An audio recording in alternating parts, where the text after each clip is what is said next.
I'm doing a close-up of Deadpool's face. That other shot was pretty far away,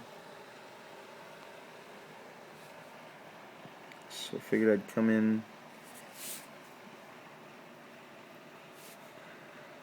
tighter on the details.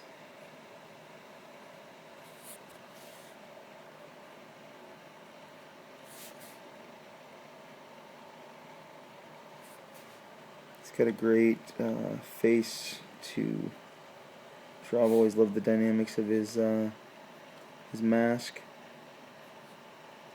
I've always said I was very inspired by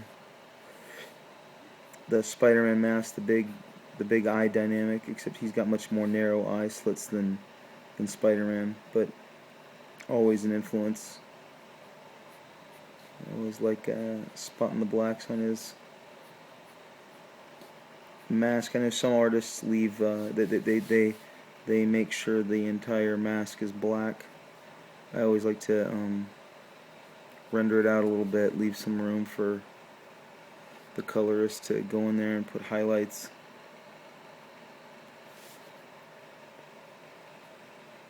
The lining.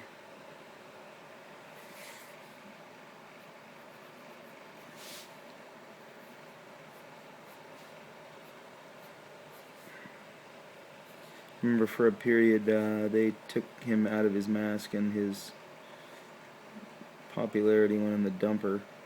I think they'll be doing that again.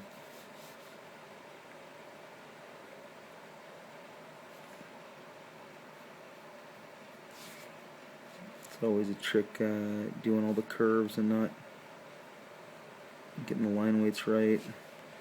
Just a basic curved oval. Not making it too sharp.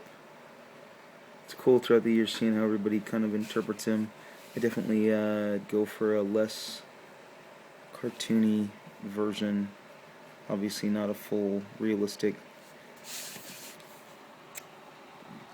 painted version, but something less, just shy of Saturday morning cartoon.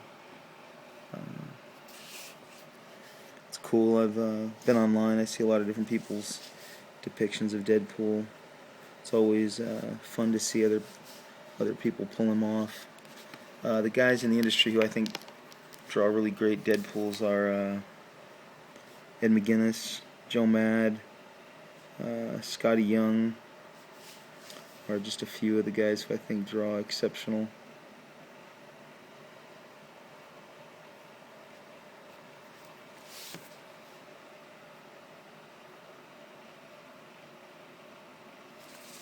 Like I said, getting these ovals is always a bit of a trick. And I go in and I add a little rendering. Try to get some light here. There we go. And I overlap that with some cross-hatching. To me, the best cross-hatching gives motion. And even though he's Deadpool is still in this shot, he's about to leap into action. The next page, he's completely leaping into action. So I'm trying to, he's drawn his sword here,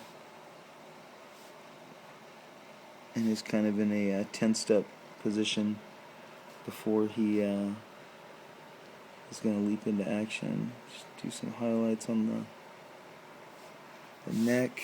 Let me do some of the.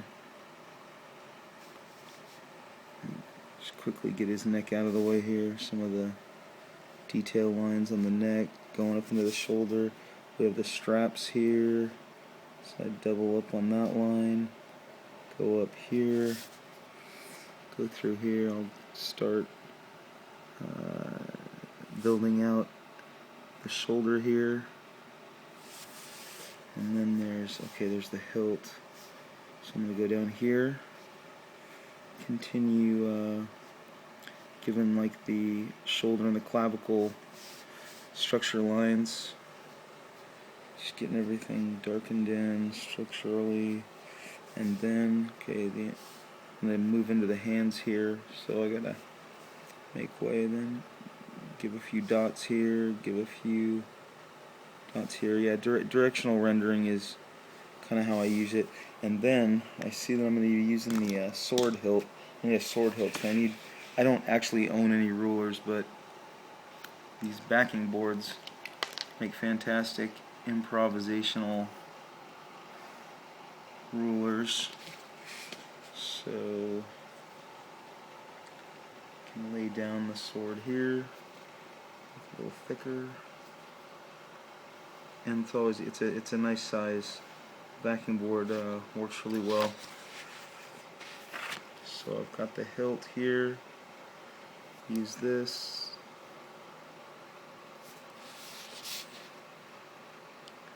You're probably like, why doesn't he go buy a ruler? I mean, I've got kids in school. They've all got rulers somewhere, but they don't seem to make it home, or when they do, they seem to disappear. So what I've got plenty of is backing boards. And like I said, all I need is a straight edge. Okay, I overshot that a little. I'll just wipe that out later.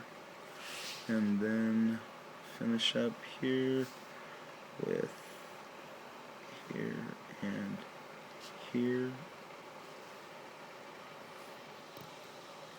Go ahead and thicken this line a little. And then let me just do the center of the blade.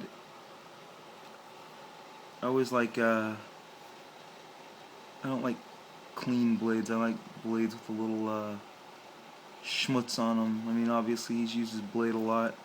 So after I rule it, I generally go in and give some indentations or some markings showing that this is an active blade that's been used, it's been scuffed, it's been, it's killed a lot of people. So, I guess I can work that into a shadow and not have to white it out. Okay, and then, so then I go back here to the shadow. This again, I guess the strap will be here, here, and then I'll build out this, this. And then for now, I'll just black these eyes in, and let me see which is my brush pen. Here we go. And then we'll get a better shot of what I was doing here. The black really pulls it together. So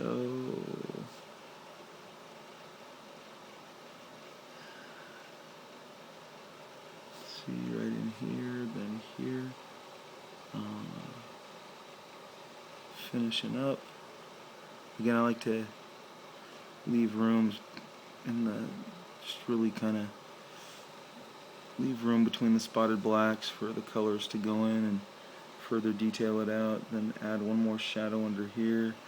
And for now, that's where we're at. I'll come back later and show you the finished one.